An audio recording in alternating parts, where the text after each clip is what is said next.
we now hear from Dr. Carla Barnett, and the 8th Secretary General of the Caribbean Community, an economist with over 30 years of professional experience in the region, including having served as Deputy Secretary General of CARICOM Secretariat, Deputy Governor General of the Central Bank of Belize, Financial Secretary of the Government of Belize, and Vice President of Operations of the Caribbean Development Bank, blazing a trail as the first woman appointed in these positions.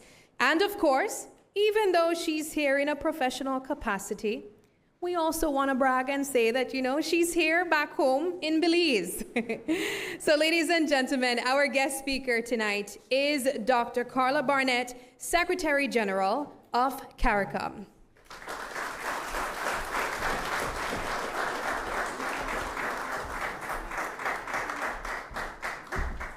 There you go.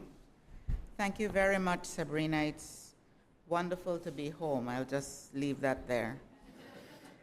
Honorable John Briceño, Prime Minister of Belize, Dr. Claire Grant, President, other executives of the Caribbean Broadcasting Union, ministers, members of the National Assembly.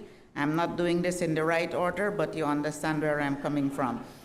Ladies and gentlemen all, I am pleased to address you this evening as you convene your annual General Assembly and related activities as a proud Belizean. I welcome you to my beautiful country, where our diverse landscape of mountains and beaches and mangroves, rainforests, and our Belize Barrier Reef, designated by UNESCO as a World Heritage Site, present altogether a fitting backdrop for your focus on media and the environment. I begin by extending heartfelt congratulations to your President, Dr. Grant, who has just been awarded the Order of Distinction by the Government of Jamaica for services to journalism, media, and communications. Congratulations, too, to the family of the late Honorable Oliver Clark, who will be inducted this evening into the CBU's Hall of Fame in recognition of his distinguished contribution to the media.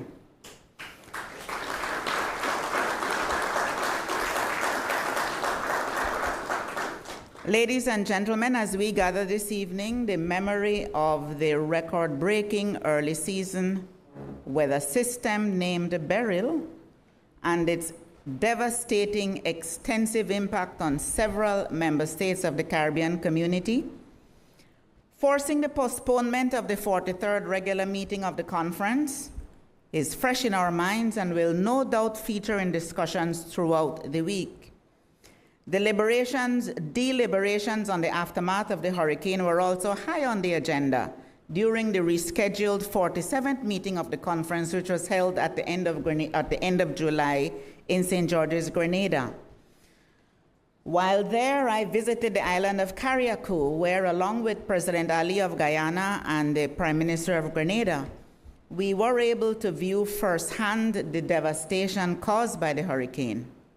It was a sobering visit and a painful reminder of the urgency of the climate crisis facing the Caribbean region and other small island and low-lying coastal developing states, SIDS, which do not cause climate change, but which continue to bear the disproportionate and increasingly onerous burden of its consequences. Data from UNESCO show that 30.7 million people were displaced globally by natural disasters in 2020. In the Caribbean, the extensive destruction of our nations caused by the passage of hurricanes is a familiar refrain. In the last 10 years only, hurricanes such as Irma, Maria, Dorian, Ivan, and now Beryl have severely impacted the region.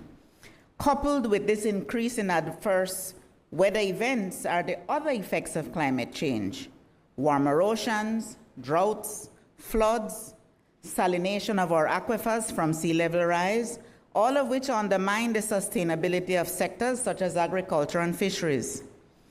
The increasing cost of repeated replacement of critical infrastructure, such as roads and bridges, and restoration of essential economic services such as electricity, water, telecommunications, and social services such as health and education erodes the socioeconomic gains which we have been making. Given rising global emissions, scientists expect the effects of natural disasters and sea level rise to worsen by 2050, putting the lives and livelihoods of Caribbean people even more at risk. CARICOM heads of government have been deliberate and unrelenting in their advocacy for urgent action by the large emitters to do what is necessary to limit global warming to 1.5 degrees, and for timely activation of the Loss and Damage Fund. This unified advocacy will continue, including at the 29th Conference of Parties of the United Nations Framework Convention on Climate Change, COP29, in Azerbaijan in November, where we will present a coordinated position on the climate crisis. I commend CBU for adding its voice to our advocacy by selecting this relevant and timely theme around which to center discussions at this assembly. Commendations are also due to the Caribbean Community Climate Change Center, 5Cs, for its partnership with CBU over the past 2 years, which has resulted in a notable increase in the volume and the depth of content on climate change. This is important work, which deserves recognition and commendation, and I congratulate all who will receive awards in this regard at tomorrow's ceremony. The regional media have traditionally played a very active role in disseminating information on disaster preparedness and around major weather events. As we seek to amplify our call for climate justice, the CARICOM Secretariat is seeking to broaden its partnership with the regional media. You are ideally placed to present a platform for scientists, activists, and policymakers to speak directly to the public, to package the impacts of climate change for public consumption, and to counter misinformation. We especially have to engage with our young people who stand to lose the most if the global community cannot find a way to do what is right to reduce carbon emissions.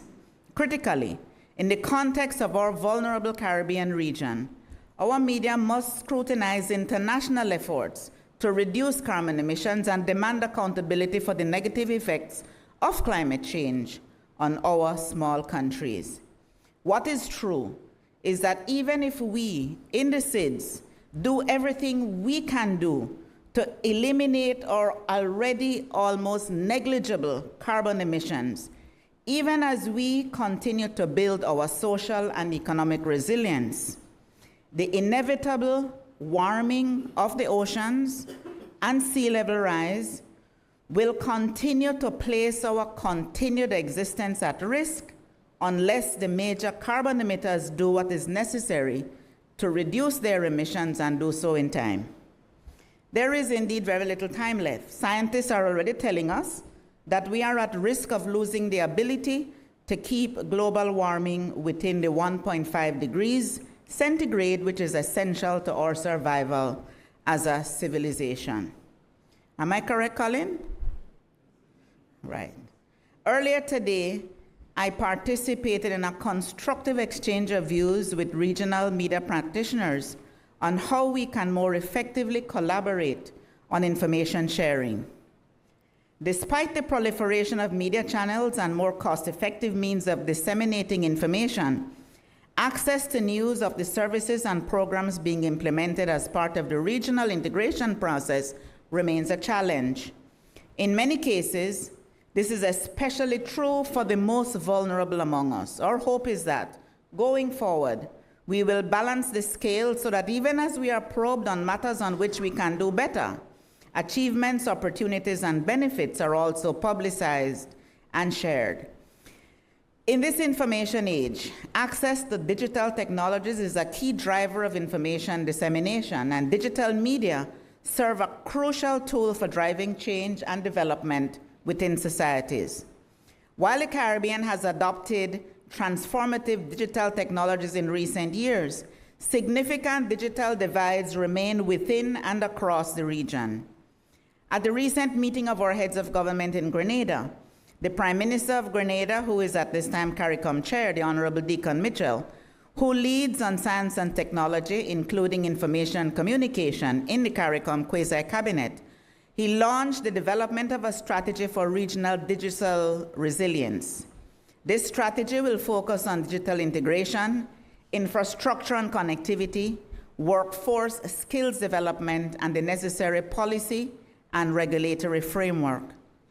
Our expectation is that this strategic focus will help to equip the people of the region to participate robustly in initiatives to improve competitiveness, boost innovation and growth, build our resilience to cyber attacks and other risks.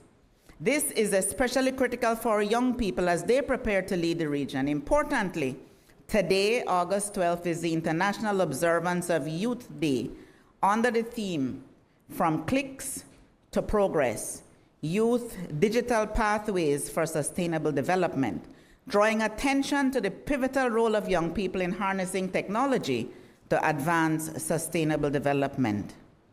Distinguished ladies and gentlemen, this year, CBU is marking its 54th anniversary.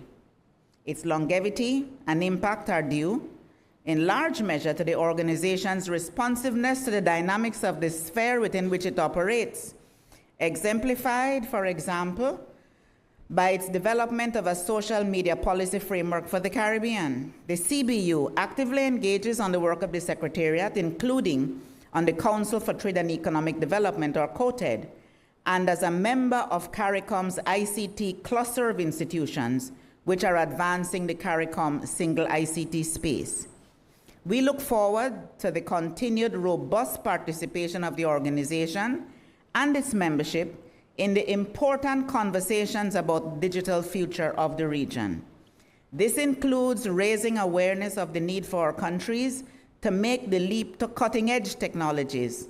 This is necessary to support distance education, provide access to specialized medical diagnostics, emergency messaging, and security, improve digital literacy skills at all levels, utilize the great potential of artificial intelligence, paying due regard to the need for ethical content creation and usage, more effectively integrate the use of digital capabilities in the delivery of public services across the region, and support the region's drive for the necessary rollout of 5G and its continued evolution to improve and modernize operations in both the public sector and the private businesses.